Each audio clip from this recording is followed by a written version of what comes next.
by just running an SQL command. Okay. And so far what we've seen is the way these are implemented is with a B tree, or specifically a B plus tree.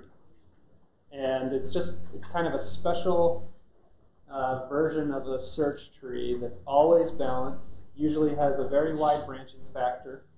And one of the reasons for this is to optimize for I/O access and algorithmic performance. So making the branching factor very wide is not to improve algorithmic performance, it's to improve I/O performance.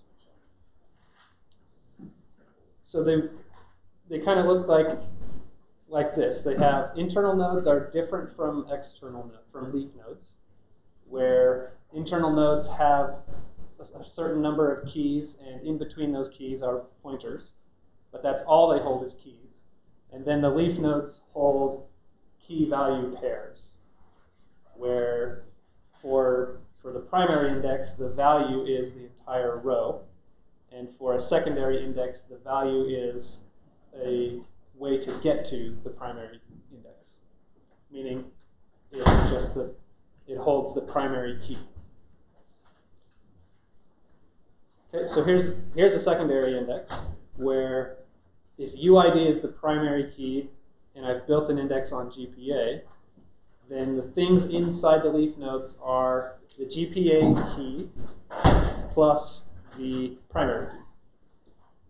So it's like having a pointer to the actual row, but instead of a raw pointer, because things can move around on the disk, we wouldn't want to have to go and change all those raw pointers. We just save the primary key, then we can go look at in the other index to find the row.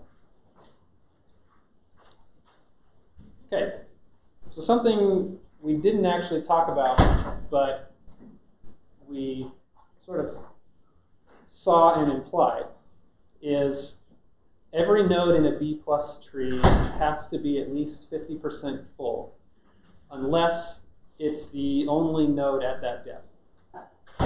So, like when creating a B plus tree from scratch, add the very first node. Obviously, that node is going to have to be less than 50% full if there's only one thing in it. But as it grows, and then as soon as it splits, it plus the new node have to be at least 50% full. Okay, so let's look at this in the context of inserting into the tree, which is all we've seen so far. So what this is going to mean interesting things for when we try to remove something from the tree. So when we're looking at adding, say we have k items per node. So in this example, k is 3. And then if the node is full, so there's a node with 3 items in it, and we want to add 1 new item, we have to split. So we end up with k plus 1, which is 4, which can divide into 2 nodes that are both greater than or equal to k over 2. Okay, so we can always split a full node into 2 nodes that are greater than or equal to 50% full, even if we are dealing with an odd value for k, because the only way we would ever split is if we're adding 1. So we always have k plus 1. So even though we're dealing with integer division, we can split and end up with 2 nodes that don't break this half full rule. Okay.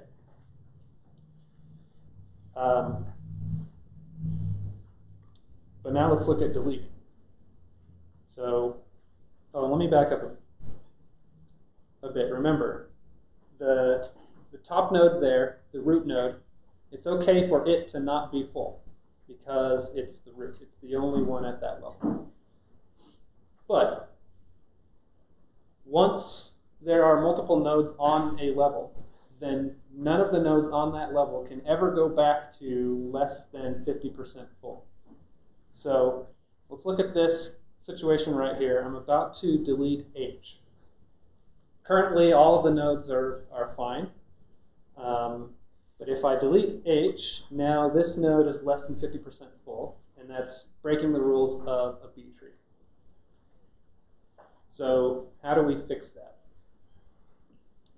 What we do is we look at its neighbors, and if they have enough items in them to kind of donate, then we sort of steal a node from the neighbor. Okay? Now I end up with two nodes that are both greater than 50% full. Why did I pick the D? That was a very intentional choice, the item that I moved. Why did I not move the A or the B? So, like, D is basically the, I guess, the closest to D, so you can just, because right now it's less than D, so you can just swap them out. Right, so basically, I have to maintain the order property. So any sibling nodes, the rule between two siblings is everything in the left has to be less than everything in the right. So I couldn't take the A or the B. I had to take the D. Now, this picture as is right now, is this a valid B plus tree? I've fixed the 50% rule. Is there anything else wrong with it? Yeah, so the root node now, look at the key there. It's saying that everything to the right of E is greater than or equal to E. That's what that means, but this is no longer true since I moved the D over. So after this borrow process, this redistribute process, you then have to take the smallest key in the right child and move that up into the root. Okay.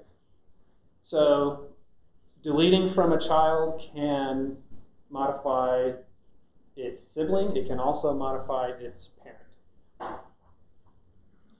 Okay, there's another special case here, though.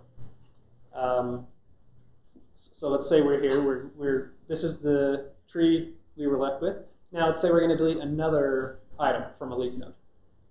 Doesn't matter which one, but let's say we're going to delete B. So I have it about to be crossed out. If I tried to redistribute by borrowing from the sibling, then that would leave the sibling too small. So that isn't going to work. Yep. So you would put both of the things for the sibling into the first one and then destroy the sibling? Right. So essentially, we have to get rid of one of these nodes. We don't have enough items to keep two nodes 50% full, which means that we have enough items to fit in one node. So we essentially merge them. We take all of that, move it into one node, and then turns out we don't actually need this key in the parent anymore. There's no need to have that extra level in the tree because every item in my tree is in this one leaf node. So then you just delete it and you're back to a single root node that contains all of the items. Yep. Why does the 50% rule exist? So why does the 50% rule exist? You could imagine a situation where you inserted a ton of items and you ended up with this fairly large tree, and then you delete like all but one of them in all of those leaf nodes. Then you end up with a tree that's way taller than it needs to be in order to hold the items that you have. So this is basically just to keep the tree balanced and as short as possible. Yep.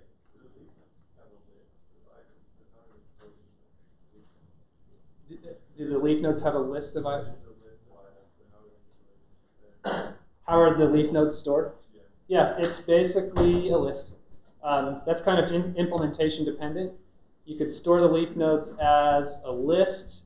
You could store them as a hash table if the things in there are hashable, if they work for that property.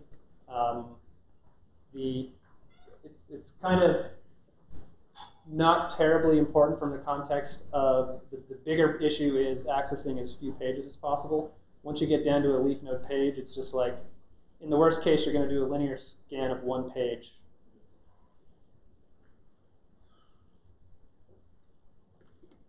Okay.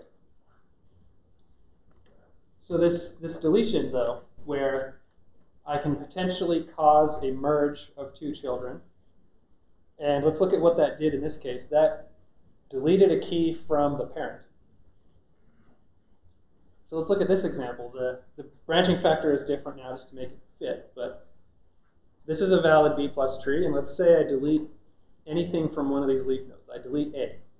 So I'm going to merge those two children, which means I'm going to delete a key from the parent, which means I would need to merge the parent with its sibling because it has to follow the 50% full rule as well. So deleting this A will cause a merge of the E and the Q nodes. Well, first it'll cause a merge of the A and the E nodes, then a merge of the E and the Q nodes, because E will go away, the E key will, and you basically end up with this. You kind of have to go all the way up to the top and bring one of those keys down in order to merge into one new internal node. So based on whether you're merging a leaf node or an internal node, the code can get kind of tricky. Luckily, you don't have to implement a B plus tree, but conceptually, you need to understand how they work. Okay. So lots of other special little things that can happen based on, like, are you coming from the left, are you coming from the right? Just as with a BST, there are special cases in the code that you have to worry about. But conceptually, we understand that a B plus tree is for minimizing page accesses while traversing some index. And this 50% rule is part of that. It's part of minimizing page access. This now guarantees that we have no more than 50% overhead of wasted space in terms of the pages we have allocated. Okay? Any questions? If you want to implement a B plus tree, take the Advanced Databases class. Okay.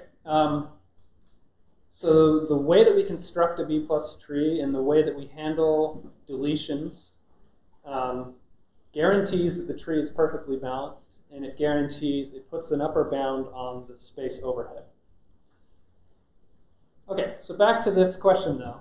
So we've looked at B plus trees. There are other data structures you could possibly use. We want fast insertion, deletion, and search. And we started with trees because the search we were doing involved range queries.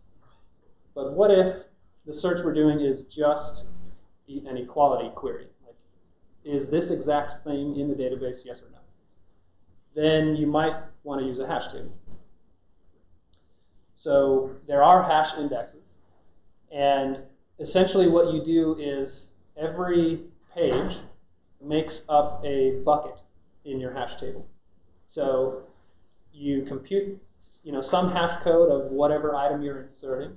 That hash code you mod by the number of buckets, number of pages. That's the page that you put it into. And just as with a normal hash table, you can have collisions. You can have things hashing to the same bucket. Use any collision resolving strategy you want. So you could do quadratic probing. You could do separate chaining, which is what I've shown here. If I had too many things hashing to the number 2 bucket and that page got full, then you can just allocate a new page and basically make a linked list for the number 2 bucket. If it keeps getting more and more full and you have tons and tons of pages associated with whatever hash number 2 is, then you have to go and kind of redistribute things, do some rehashing.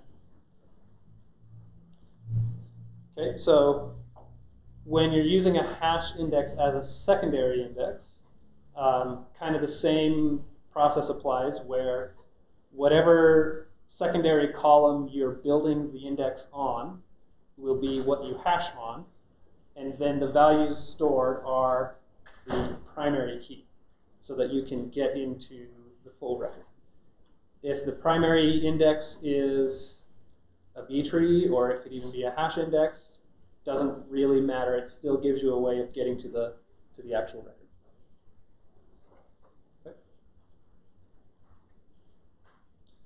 So with a hash index, it's very good at insert, delete, and lookup if the lookup is an exact match, like exact equality lookup.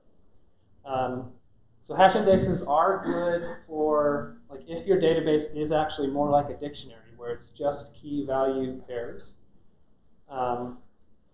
It doesn't support range comparisons. So doing anything like in between two dates or in between two values, greater than some value, less than some value. And then the bigger problem with a hash table is actually that you have to be very careful about maintaining enough space in them so that performance remains constant time, right? As a hash table starts to get more and more full, you start to have more and more collisions, performance starts to degrade. And in order to actually guarantee that you have constant time lookup, you have to keep the hash table no more than half full. What happens when it does get more than half full? How do you fix it? So think back to your 24/20 days. Yeah, someone said it. Rehash. Okay. If you need to rehash, you necessarily have to touch every single item in the hash table. So imagine 100 million records stored in a hash table. It gets too full. You have to rehash. Now you have to rehash 100 million things. Or even more. Imagine a real database where accessing every single byte in some table, this could actually literally take days to rehash this data structure. This is the bigger problem. So a hash table is just not really going to work unless you know that it's never going to grow past a certain point. So you can make a hash table, say 10,000 entries, you know it's never going to get bigger than 5,000 keys in there, then a hash index might be good. So it turns out hash indexes are actually not used that commonly in like big relational databases.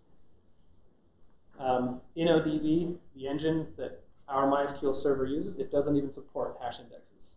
So you could try to make one and it'll say okay, and then it just won't make one. It's great. Okay, but they are supported by SQL, the SQL syntax. So it all depends on like what engine underlying your implementation. Does it support hashes or not? So they're not really implemented in relational databases. Do they make more sense in non-relational databases? Yeah, they'll make more sense in non-relational databases. And just much simpler things like where you just want a dictionary, like of key values.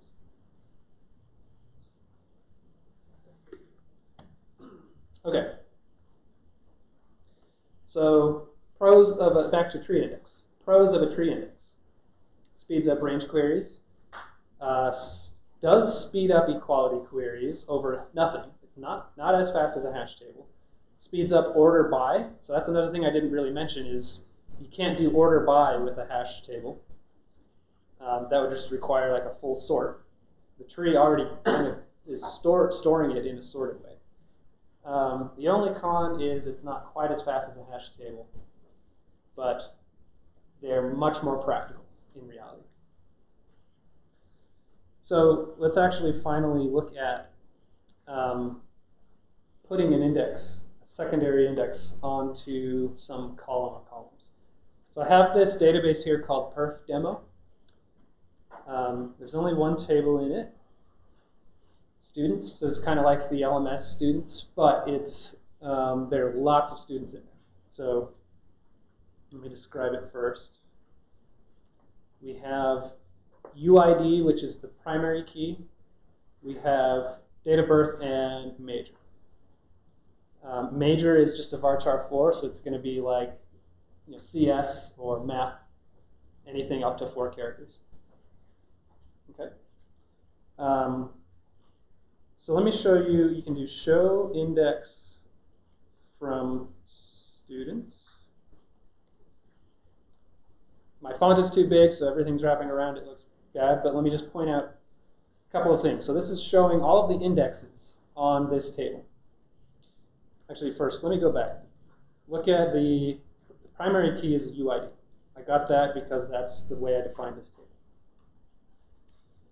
Here's showing all the indexes, and I automatically get one.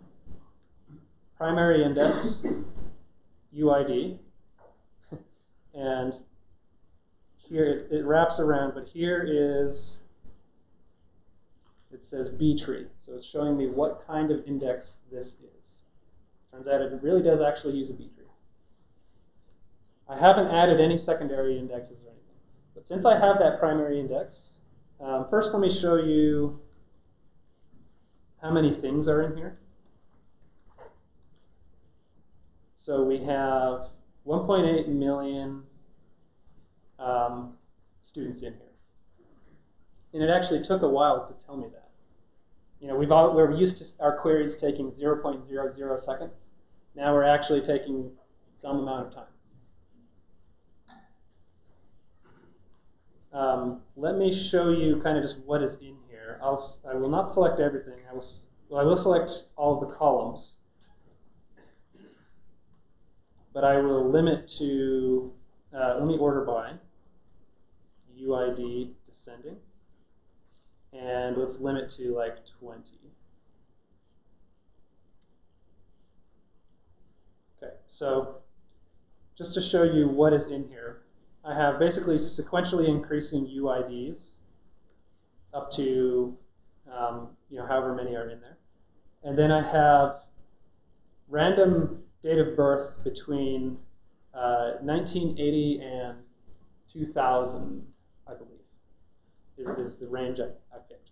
And then they have a random major, either math, CS, or art. So only 3 values in there, but tons of unique UIDs, tons of birth dates.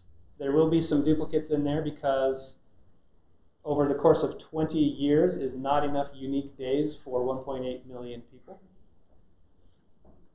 Okay, so lots of stuff in there. I have that primary index on UID, so I can do select star from students where UID, let me put this on a named line, where UID equals, let's pick one, something like, I don't know, I just made that up. And it found that person in 0 seconds. It's not actually 0. There's some finite small amount of time in there. It's just not showing enough precision. But I can find one thing out of 1.8 million very fast. Let me fix these lights.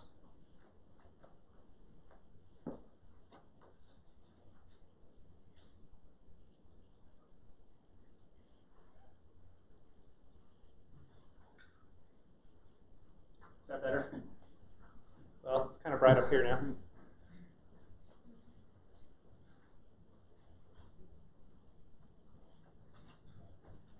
We'll get there.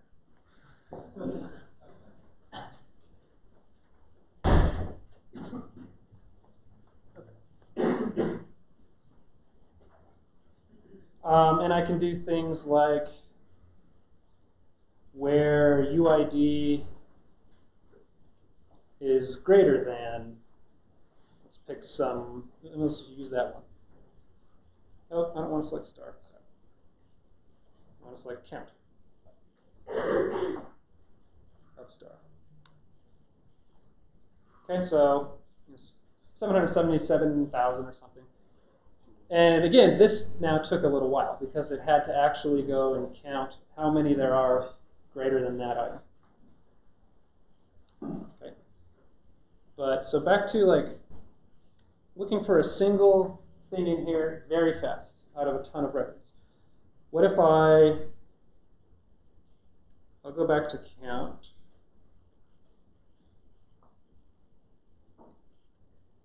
But I will do where date of birth equals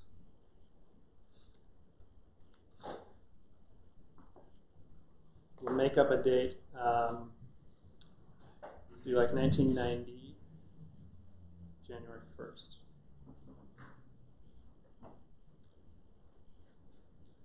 So that took a long time. There were only 380 of them, but it basically had to search probably every page to determine that, because they're not ordered by date of birth. So the primary index is not helping with this query whatsoever. So we went from 0.00 seconds searching by UID to 0.6 seconds searching by date of birth. So at least like 60 times slower. Okay, but we can do this. Create index. I will call it, so it's asking for a name now. DOB index. So I'll make an index on date of birth, on students DOB. And you can see it actually takes a little while just to make the index. So it has to go build a tree around 1.8 million things. Let's rerun that query though. Now I can do the DOB search in zero-ish seconds. Okay. What if I do something like, let me go back to, so where UID is greater than something, and date of birth equals that date.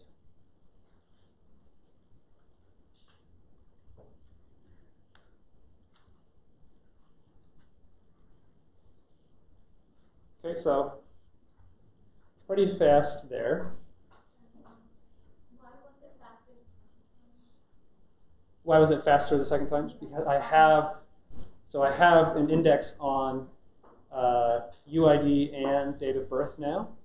So it can quickly go and find, using the date of birth index, it can quickly go and find these, any of the ones that were born on that day. Then it can go and find the ones with whatever UID, UID greater than that. Did you just create that index with the next one?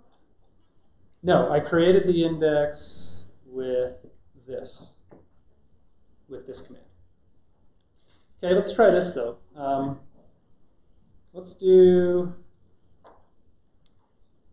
select count from students where date of birth is some date and major equals art.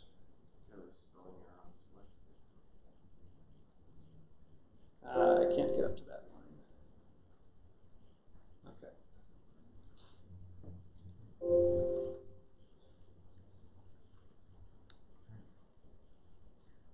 Thank you. Where date of birth equals some date and major equals art. Okay, so kind of 0.01-ish.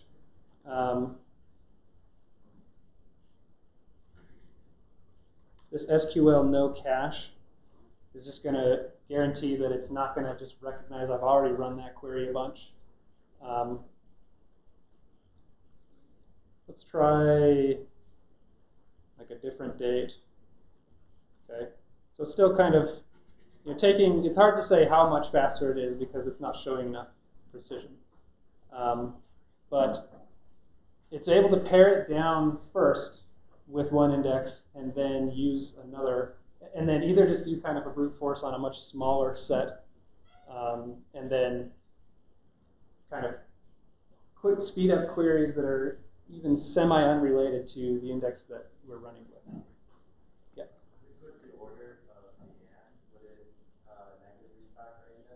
If you change the order of the and, it will not, the engine is smart enough to do it in the order that is fastest.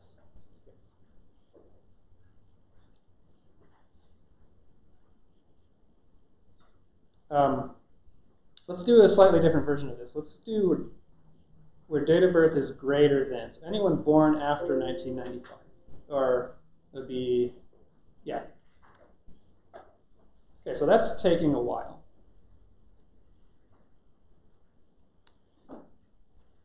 So the first time it's always going to be a little slower, but so it seems to stabilize kind of around 0.38 seconds. Let me create another index now.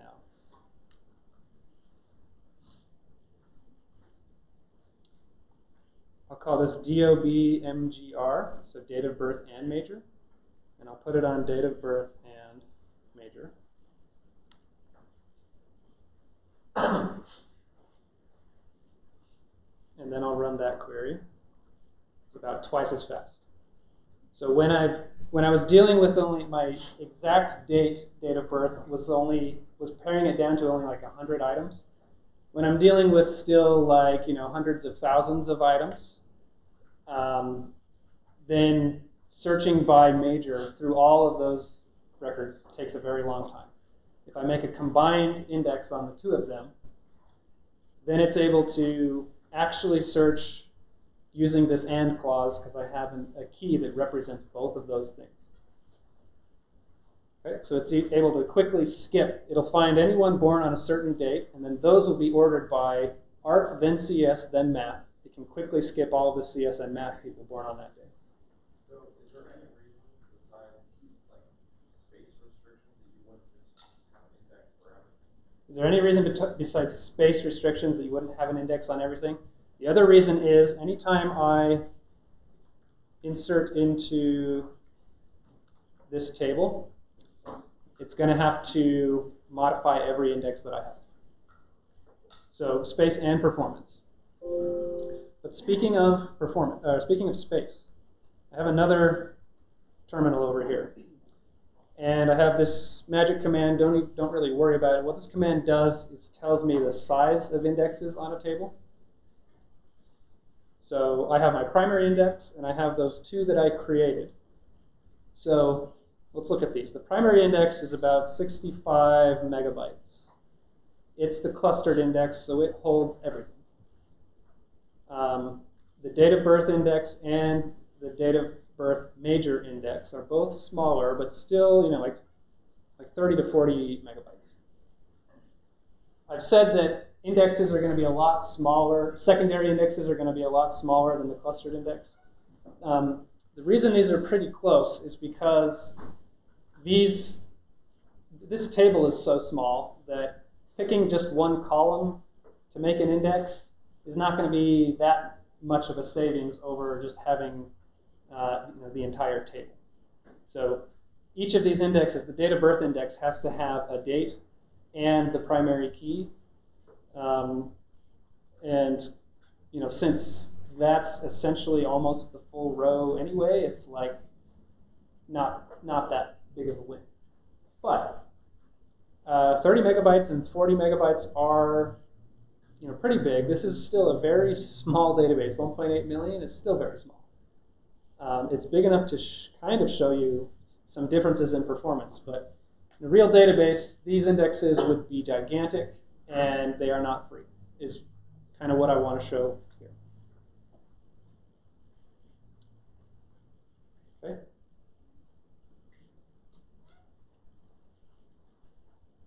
Any questions? Let me just show you. Yeah, question. Do we have to create that index on each new session of SQL? Do you have to create the index on every session? No, that's saved in the database. And if you decide you don't want one, let's see the exact syntax. I forget sometimes. Drop index and then the name, so DOB-IDX on students. So it doesn't take 3 or 4 seconds to drop the index. It just says that index is no longer there. It doesn't actually go and wipe out those disk pages. So you can specify indexes when you create a table, right? You can specify indexes at table creation time, yes. So it's kind of so when you do create table, blah blah blah. After and then you do something like you can specify primary key and uniqueness constraints and stuff. I believe the syntax is something like index or set index or something like that on whatever column or column list. Yep.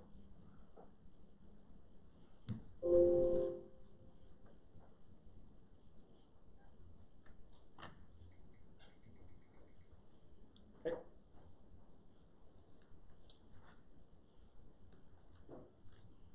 So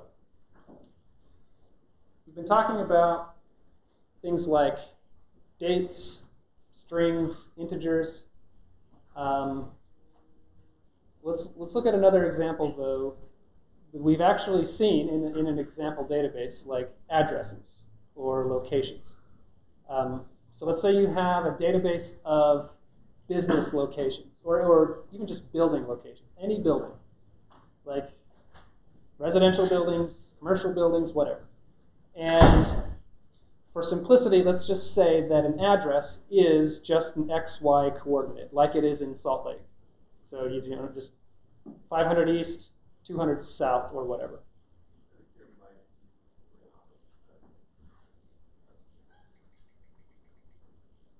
Mic went off. Is that better? Yeah. Okay. So let's think about this in terms of the kinds of queries we might want to do on spatial data. So data that represents a location in space. We'll deal with 2D points for simplicity.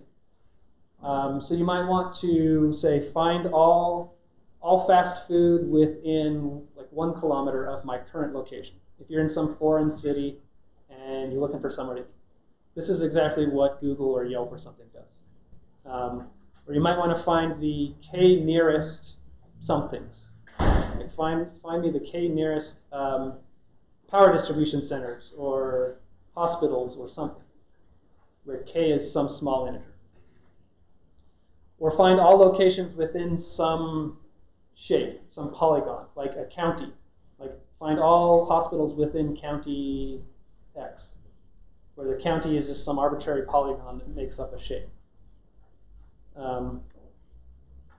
SQL supports various spatial data types, so we can actually make a point.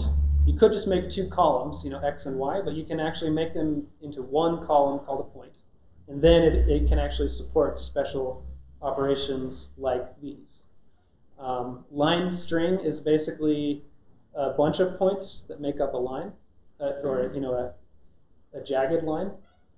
Polygon is some arbitrary shape defined by something like a bunch of points. So those are the kinds of things that will support this sort of query. A point in 2D could be an address. It could be like latitude and longitude.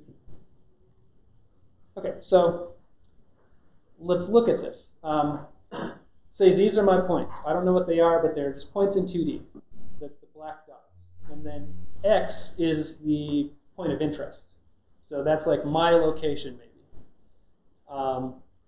Say I want to find the K nearest neighbor. So this is a common problem called KNN. Or I want to find all points within D meters of the point X. So KNN would be, say K is 3. I would want this point, and then probably like that one would be the 3 nearest points.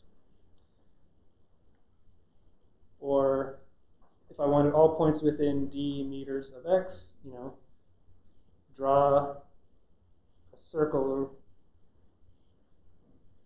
and pretend that's actually a circle, with whatever radius you're interested in, and then any point that lies in that circle is your answer.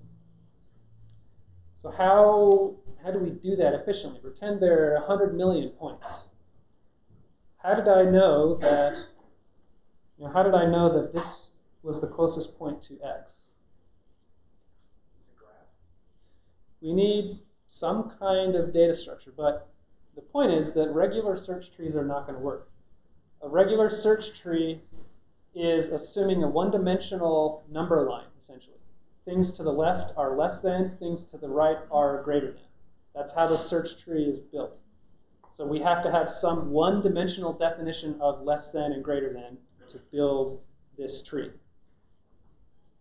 I was just going to ask, is it a Yeah, so you could make something like a KD tree. There are other data structures basically that this is not going to work. A B tree is not going to work. A BST is not going to work.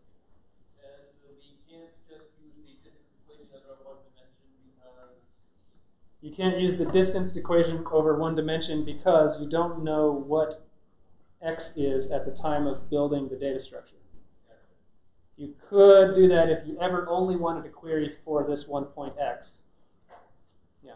But you might also be wondering, well, why not just build two data structures, one for like the x dimension and one for the y dimension. So yeah, if you did that, you could find, okay, this is the point that's closest to it in the x dimension. How does that help us determine whether it's the actual closest point? It says nothing about the y dimension. And this would be the closest point in the y dimension.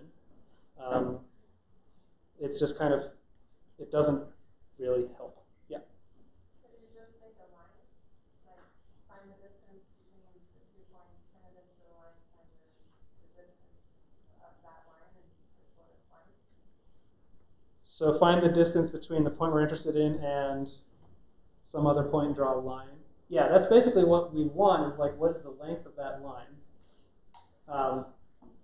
Problem is, we don't know we don't know where we're interested in ahead of time. Does that answer your question? Or what? Maybe I misunderstood the.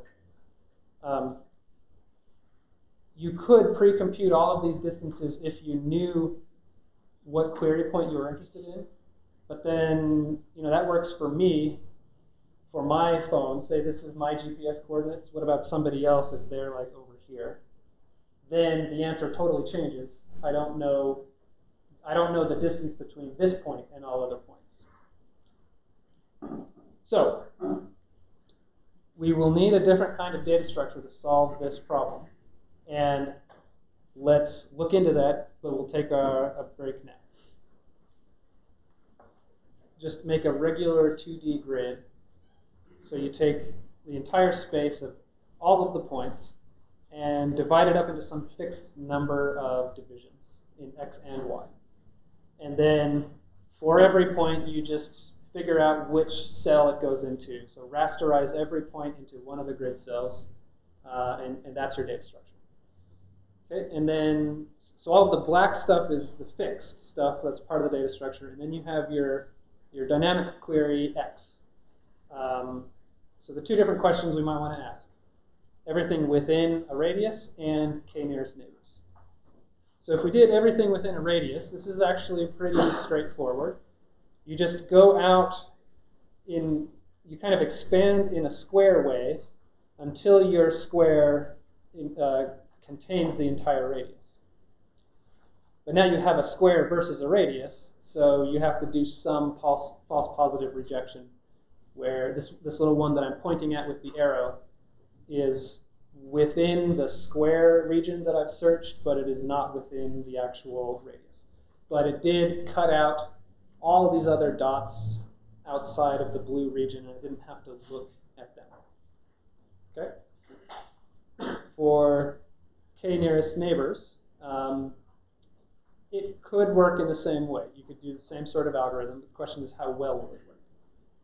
If k is 2, then in this case, then going out by only 1, expand by one cell in every direction from the origin, finds the k nearest neighbors. But if k was 3, then I would suddenly have to examine all of those other cells, expanding out 1 in each direction. And I don't know which one of them is actually the closest. I would have to compare their distances for every single one. And that problem gets even worse if your grid looks more like this. So how well does a grid handle empty space? You have all these entries in your data structure that hold no information. So for k nearest neighbors, let's look at this. What if k is 1? It's the smallest k we could even use in KNN. I have to go out 2 levels from the origin. If k is greater than 1, I have to go out 3 levels. And then I'm basically looking at every single thing. And the data structure has not helped at all. So in this example, if k is greater than 1, I have to search the blue, then the green, then the orange, and all of the points in there I have to do a distance comparison with the x. So how does a grid handle empty space? Very poorly, and that's why they're not really used to solve this problem. So the better solution, big surprise, involves a tree. It's a different kind of tree. We're going to look at a very dumbed down version of it. So the real data structure that most DBMS use is called an R tree. We're going to look at kind of the ideas of an R tree, but it won't actually be an R tree because we're making a lot of simplifying assumptions. Because first you just kind of have to get the basic concept of what it's doing, and then it gets a little more complicated to do things like optimizing for page access, like a B tree does. You want the nodes to be page-sized. We're also going to ignore insert and delete. We're going to assume we have all the points we're interested in and then build the data structure around that. We're not going to handle polygons, only points, and we'll just do a basic construction strategy. Yeah? And the real R tree would handle all these points? Yes, the real R tree takes care of all these problems. Okay, so first some intuition around what an R tree does and why is it built the way that it is and what data does it hold. It's going to come down to the idea of a bounding box. So if I take some small set of points, these 4 black points here, I can draw a box around them, a minimally bounding box. So the edges of the perimeter of this box is exactly as small as it could possibly be, at least if it's axis aligned. You could maybe rotate the box to get it a little smaller, but that makes it a lot harder. And then the intuition here is that if the red point x is the point I'm interested in, I can easily calculate the distance between x and the box, and then that tells me that the distance between x and any point inside the box is greater than d. So right, if I have to go d just to get to the box, then I have to go further than d to get to anything inside the box. Okay? So if that is d, then all of these distances are guaranteed greater than d, or greater than or equal. They might be right on the boundary of the box. Okay? Then, kind of using that same idea, we can make a hierarchy of boxes. If the distance between x and some box is d, then the distance between x and any box contained inside that bigger box is greater than or equal to d. And so the distance between x and the top blue box and x and the lower blue box, both greater than the distance between x and the green box. And by extension, greater than the distance to any point inside those boxes is greater than the distance to the green box. So this let's look at what this tells us. I can check for the distance. Say I'm looking for anything within a certain distance. I can check the distance between x and the green box. If that is outside the range I'm interested in, then I don't have to look at any of those points. If it is in the range that I'm interested in, then I can look at both blue boxes. I have 2 more comparisons to do. If one of them is outside the range I'm interested in, then I can cut out half of the points. And I do then still have to go look at the other half. So this is essentially binary. It's turning into something like binary search for spatial data, where I have a box that contains 2 boxes inside of it. Each of those boxes could contain 2 boxes inside of them. And this turns into a tree. The green box would be the root node. Its children would be the 2 blue boxes. So it is a tree, but instead of holding like keys or whatever, it holds boxes. Yes? And the boxes in turn hold more boxes, and it gets more specific until you get Right, so down at the bottom, at some point there's going to be a leaf node. In this example, my leaf nodes hold 4 points. You can define that. You could say a leaf node should only hold 1 point, or 2, or 10, or whatever. Yes? How do we determine how to draw that? Okay, how do we determine how to draw that? That is a hard problem to solve that is actually still being worked on. There are good options. We are going to look at a very simple option, and it works because some of those simplifications that I mentioned a few slides ago. So here are all of the points we're ever going to deal with. We'll never insert or delete any of them. It's part of what's going to make this easy. So how do we build this data structure? We start by drawing a root node box that minimally bounds every point. So that would go something like this.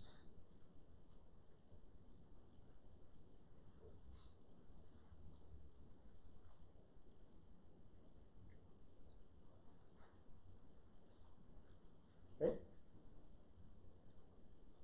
So that now is the root node of the tree, and it holds information to represent this box. Then I'll switch colors to get to, come on, how do I switch colors?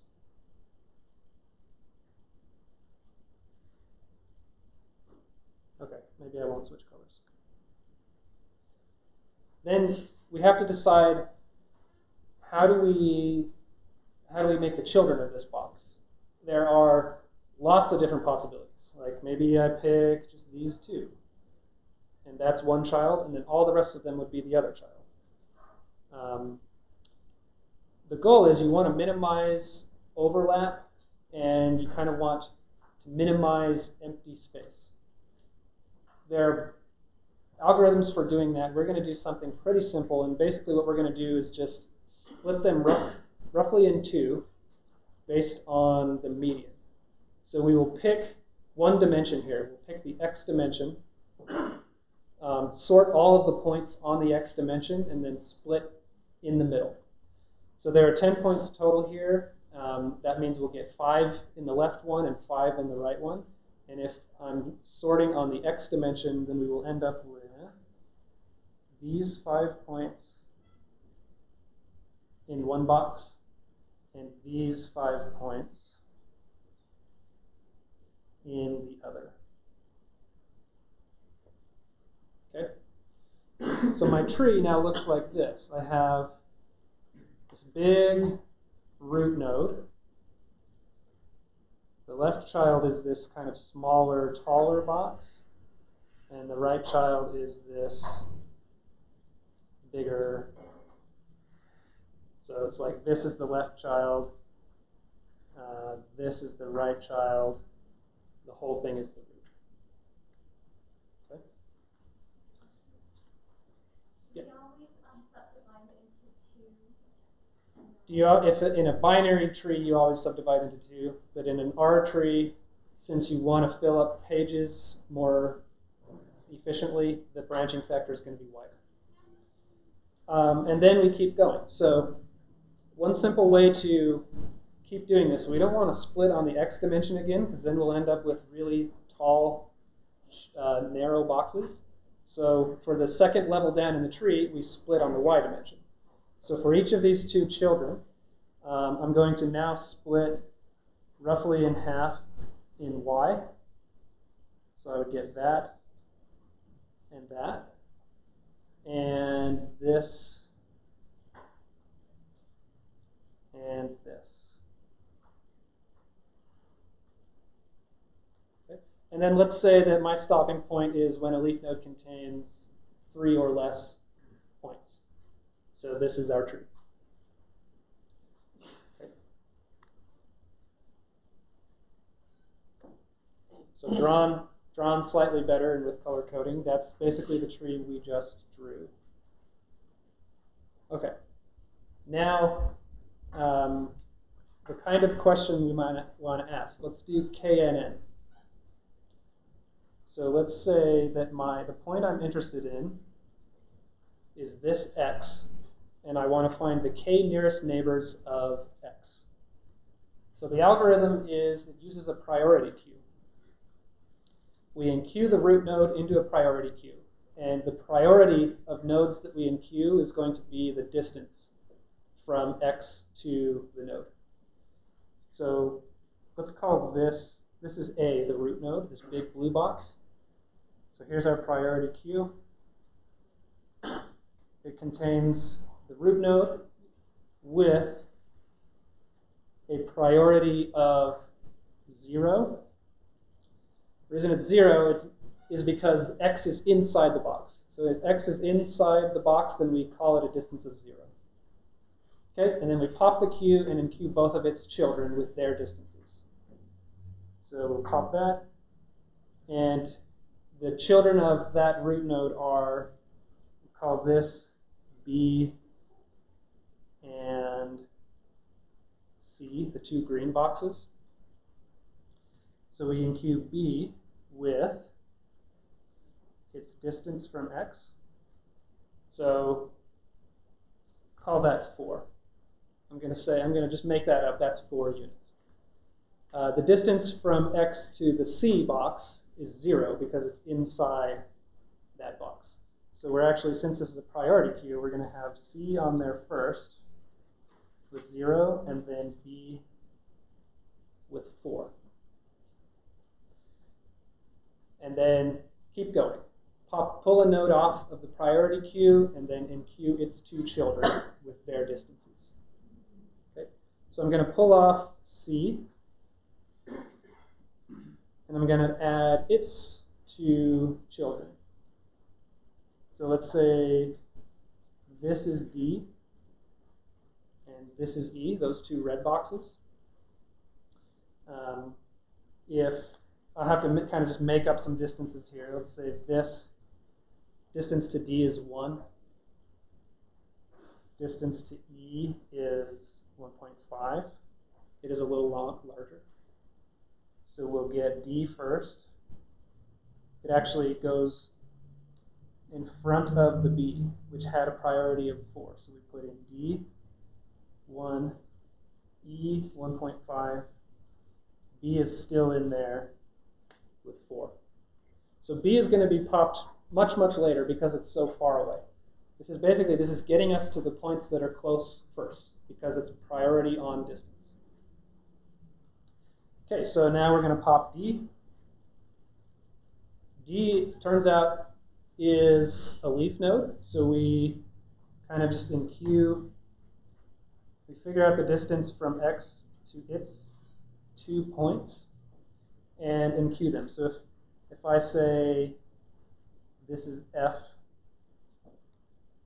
this point is F, and this point is G. Let's say F has a distance of maybe 1.2, and G has a distance of, I don't know, 2.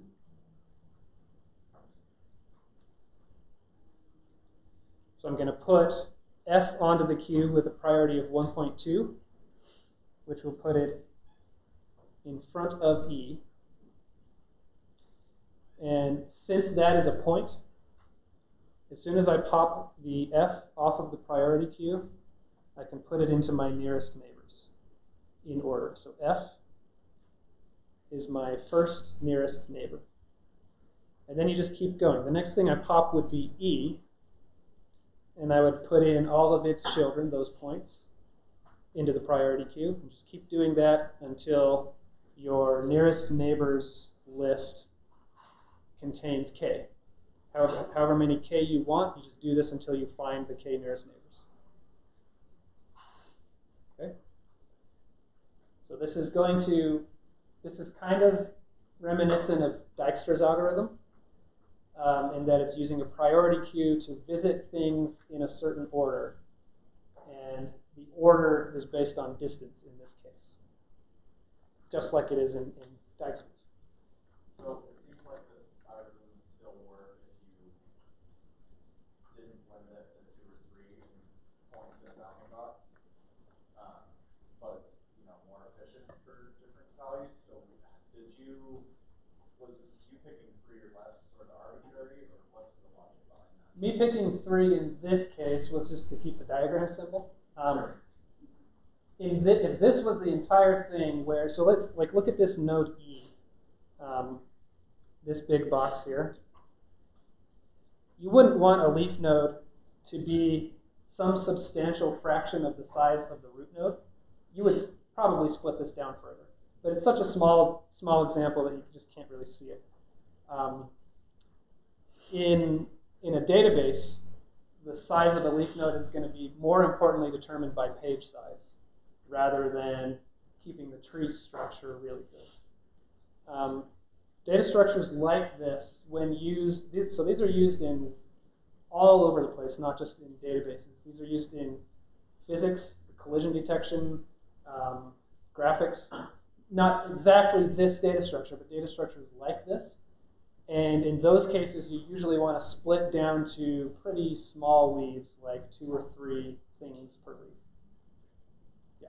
So you're including box regions, and then when you pop it off, you're including the points?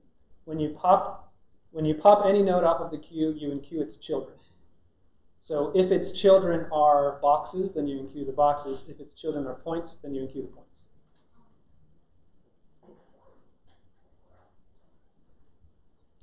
Okay, so I wanted to draw it just to kind of walk through it more clearly, but I've got kind of the same process on slides. So we make a priority queue, we start with the root node, we go forward. So this way you can kind of watch the priority queue grow and shrink.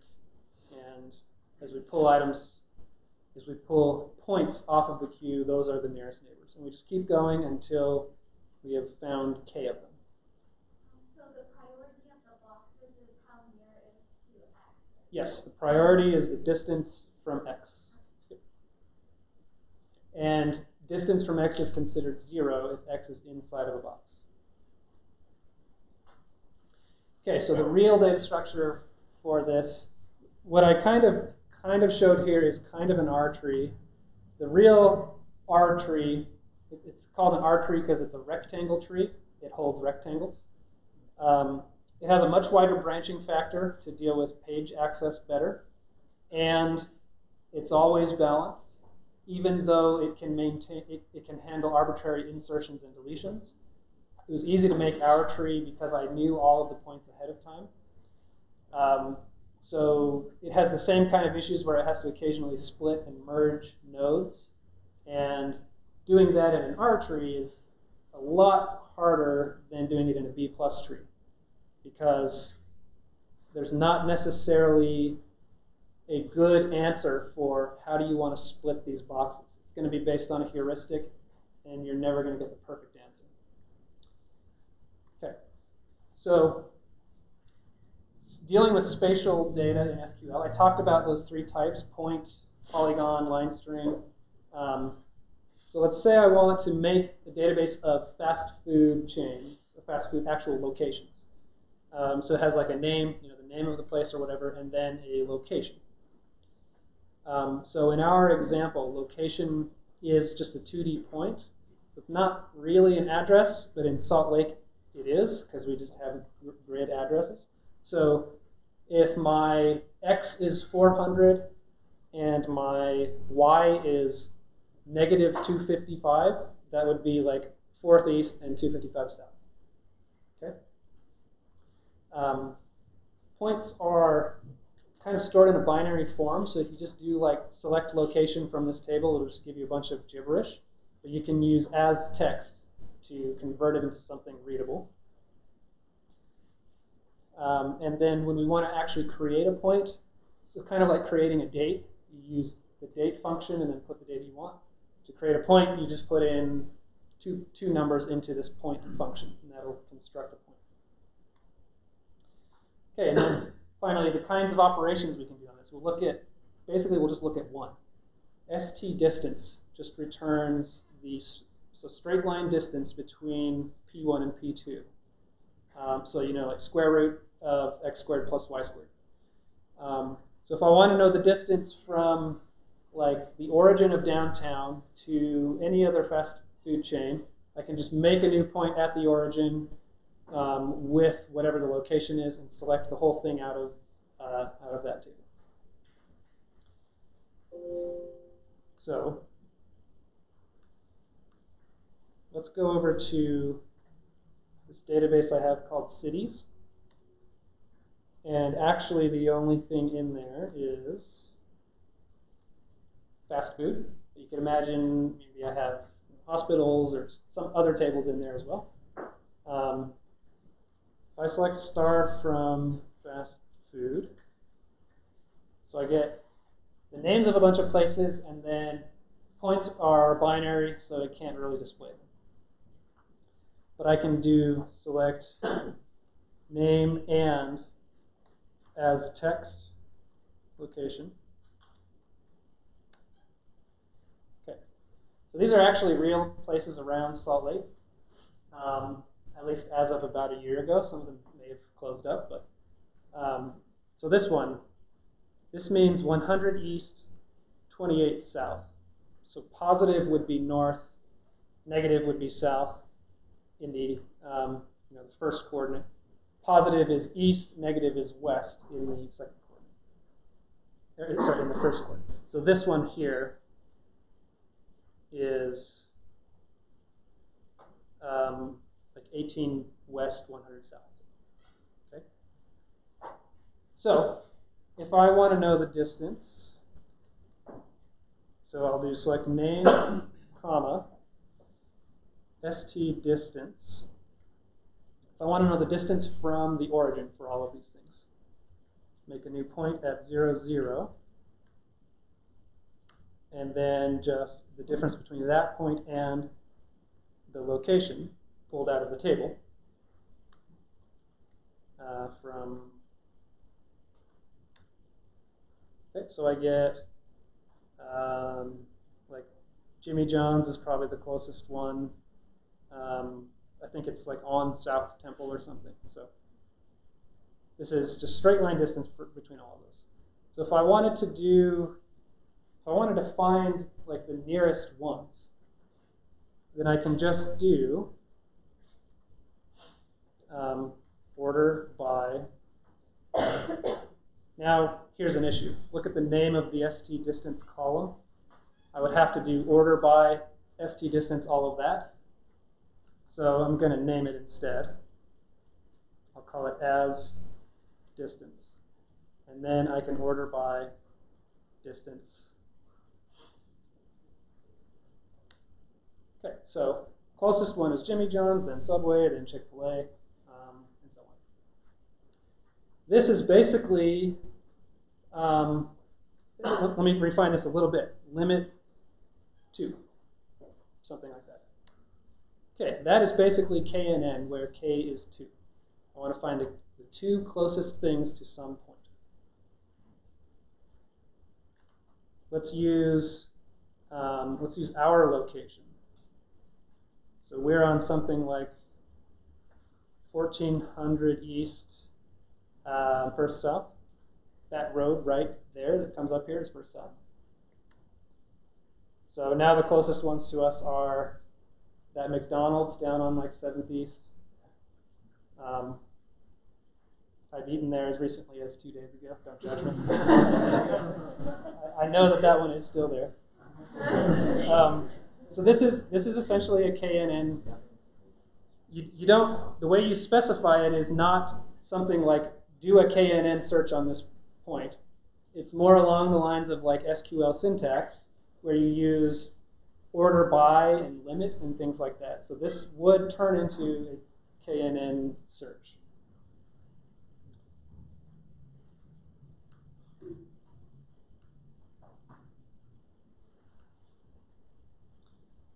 Okay, so that works regardless of whether you have an index on this spatial data or not. It's just SQL is gonna run the query in a slow way if you don't have an index. To create an index, it's create spatial index. So kind of slightly different syntax, but instead of creating a B tree, it'll create an R tree. Except InnoDB actually doesn't support R trees, unfortunately. MySQL does. but the underlying engine, InnoDB, that MySQL is using does not. So if I tried, so these KNN queries I'm doing here are actually kind of just brute force. They're expensive, and it works fine because I only have like 10 things in here. If this database got larger, it would start to get very slow. So try to create a spatial index on something that wasn't spatial. If you tried to create a spatial index on something that's one-dimensional, it would either, I'm not sure, it would probably just turn it into a B tree. Yeah. So with InnoDB, you're largely just taking the spatial location and disguising it as a more efficient algorithm to the context of this class? So with InnoDB, I'm what? Taking the spatial table and disguising these operations as a more efficient algorithm for the demonstration? I'm not disguising them as a faster implementation. This is a slow, unoptimized search because I don't have an index on this table. Does that answer your question? Okay. Yep. So, what is the point data type? Point data type only named as a spatial index works in SQL, or are there other types on the column? So yeah, you can use other types like Polygon. You can make a spatial index on the Polygon type or the line string type. Those three plus I think there are a couple others, various other geometries. So this was actually a question about the polygons. This seems relative to bounding boxes. Seeing as bounding boxes are technically themselves polygons, how exactly does the computer determine the distance between the bounding boxes and your polygons and X? Right, so how do you find the distance between a polygon and a point? Yeah. That's a more expensive operation. It's easy with a point. With a polygon, depends on the shape of the polygon, you have to basically find the closest point on the polygon. There are ways to speed that up, but the tree itself is still an R tree. It still contains rectangles, but instead of finding the minimum bounding rectangle for a bunch of points, you have to find the minimum bounding rectangle for a bunch of polygons. Yeah. Does any database natively support more than 2 dimensions for these spatial indexes? Yeah, so you can go up to, you can increase the dimensionality of this, and then it becomes a bounding volume instead of a bounding square, a bounding rectangle. Does the database support that? I don't know. But in something like computer graphics or collision detection, you're obviously dealing with 3D most of the time. And so it looks like this, except 3-dimensional. Yeah. So what about more than 3 dimensions? Are there support that as well? You basically, the only difference is in how you compute these minimum bounding volumes. For every dimension, you have to find the min and the max. That's how you compute the bounding volume. So you take a set of x things, n things.